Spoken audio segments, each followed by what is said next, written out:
I want to somewhat briefly this morning address quickly kind of three themes drawing from the gospel. First, grief is the price you pay for love. It was Queen Elizabeth II who said that upon the death of her husband, Prince Philip. Grief is the price you pay for love. Mary and Martha are paying the price.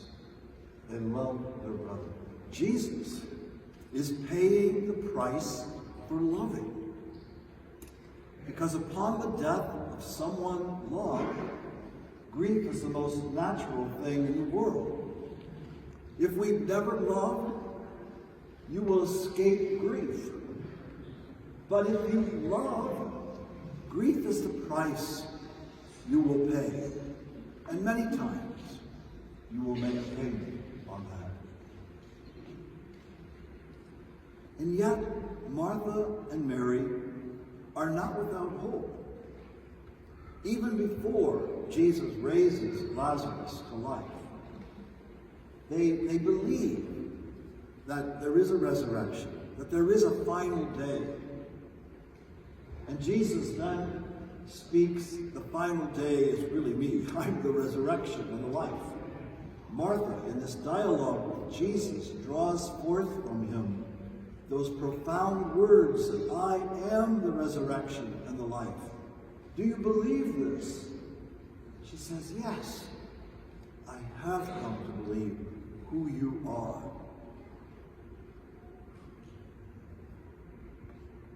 As difficult and heart-wrenching as grief can be, we would never want to sacrifice love in order to escape grief. In the 70s, Simon and Garfunkel were singing, I am a rock, I am an island. I see heads nodding. One verse said, if I'd never loved, I never would have cried. A rock feels no pain, an island never cries. God help us to never want to be the island or the rock. Even Jesus, in the fullness of his humanity, wept with grief at the death of his friend Lazarus. So grief is the price we pay for love. Secondly, the words of Martha, and echoed again by Mary as they meet Jesus, and said, Lord, if you had been here, my brother would not have died. The disappointment of those two women that Jesus, who loved Lazarus, didn't show up. Where were you? Where were you when our brother was dying? Haven't we prayed that? Or said that in similar words at times in our life?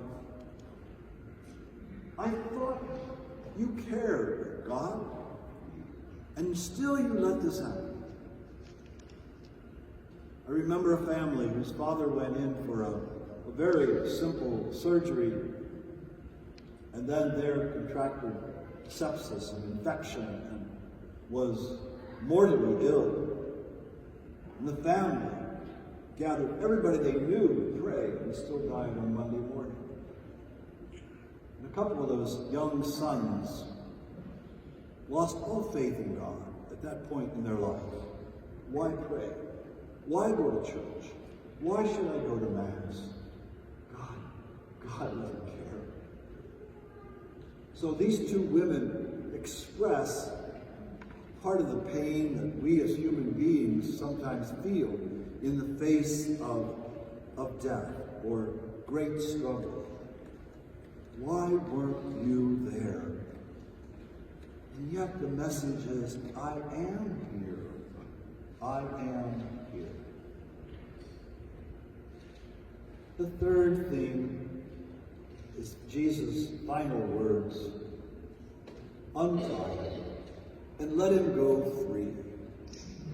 Untie him and let him go free.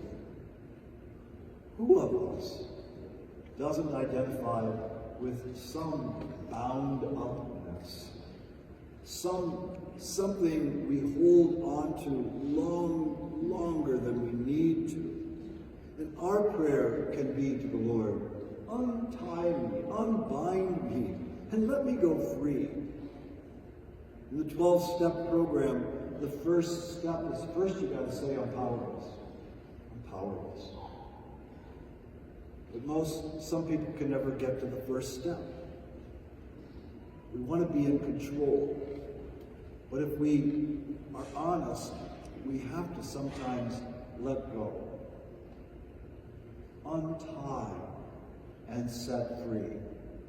And also, that's part of our ministry to one another.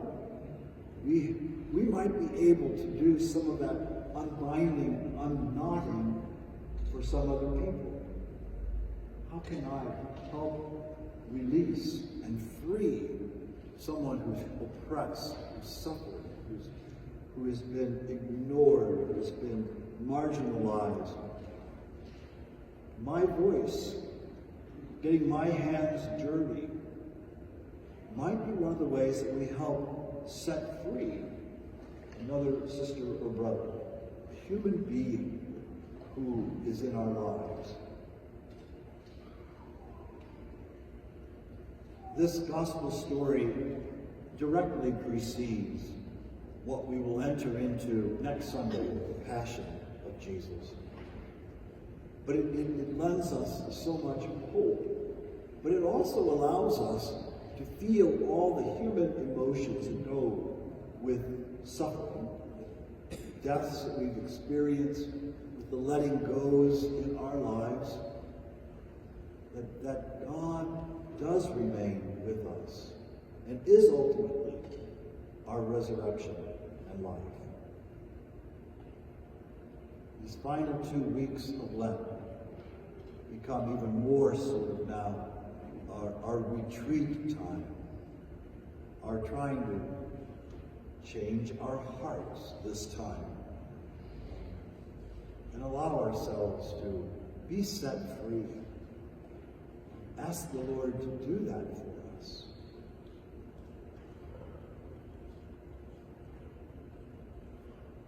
So, grief is the price we pay for love.